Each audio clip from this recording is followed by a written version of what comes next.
Sokza.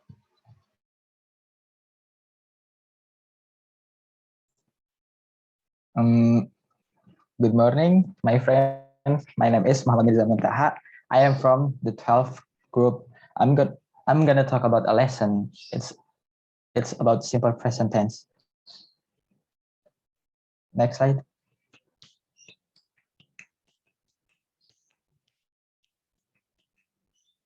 Bentar lemot.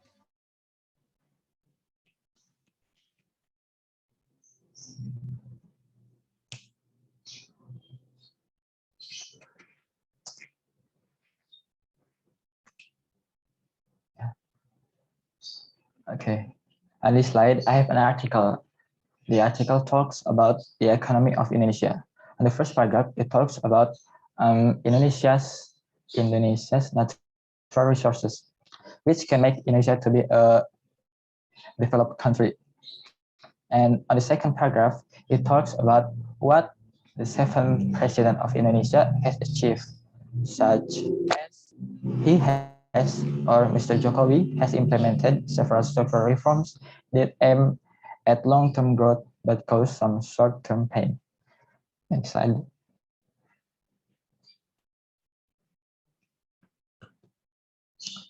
Here I have an example of the simple present tense, the sentence with a simple present tense from the article. The sentence is, the government places a high priority on infrastructure development and on investment.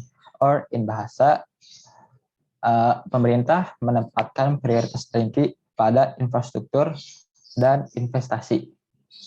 In the sentence, the government is a subject, places is a verb plus s, because we add an s on the verb because the subject is singular. Next. The definition of the simple present. The simple present tense is a verb tense with two main uses. We use simple present tense when an action is happening right now, or when it happens regularly or repeatedly. Simple present tense has two forms. It depends on the subject of the sentence. On the first, if the subject is I or you or we or they or plural, we use verb one. On the second type, if the subject is he or she or it or singular, we use verb one plus s. Next.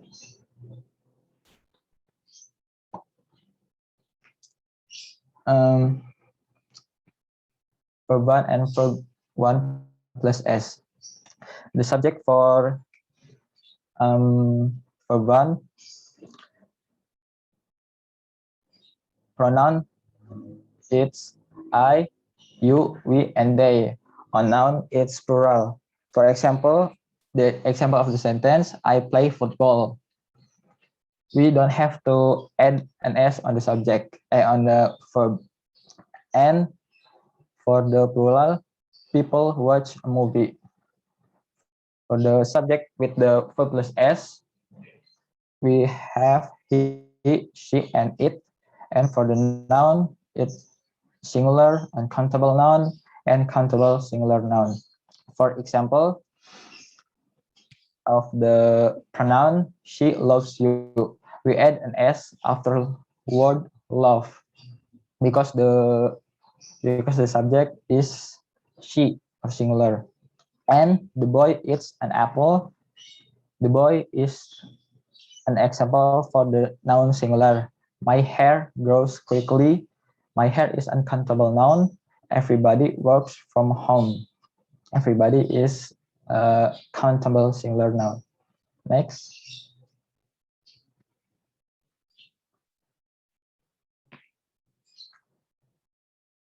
Negative and interrogative.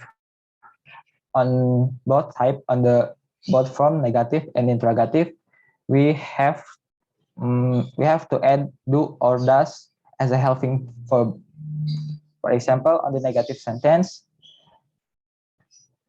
I do not work. We put not for the negative sentence. I do not work, or we can shorten it becomes I don't work. We have to add an apostrophe between and t to replace a letter o. And for other example, he does not work or he doesn't work. On interrogative, we put do or does on the in the first sentence. For example, do you want or does she want? And we also add a question word before do or does. What are the question word?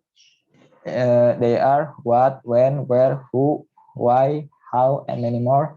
For example, where do you live and what does she want? Next.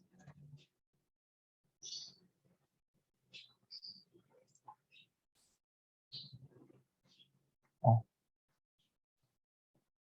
How to answer the question? How to answer the question? We have to apa sih? For example, the question of the simple present tense, do they need help?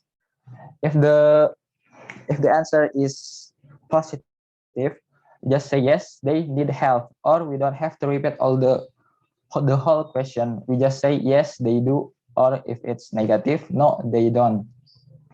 And does he like the song? Yes, he does, or no, he doesn't. And do you understand? Yes, I do, or no, I don't. Next. Class. Spelling of the simple present verbs. Is for the verbs that met singular subject. Most verbs just add s. For example, dance or reads. Read just put s on the end of the verb. And verbs that end with s, sh, ch, and x add es. For example, wash becomes washes, fix becomes fixes.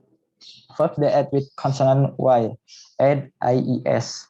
For example, study becomes studies. For other verbs, most of them are irregular verbs. So go becomes goes, have become has, do becomes does. Next. Okay, that is all from me. Thank you for your attention. Assalamualaikum warahmatullahi wabarakatuh.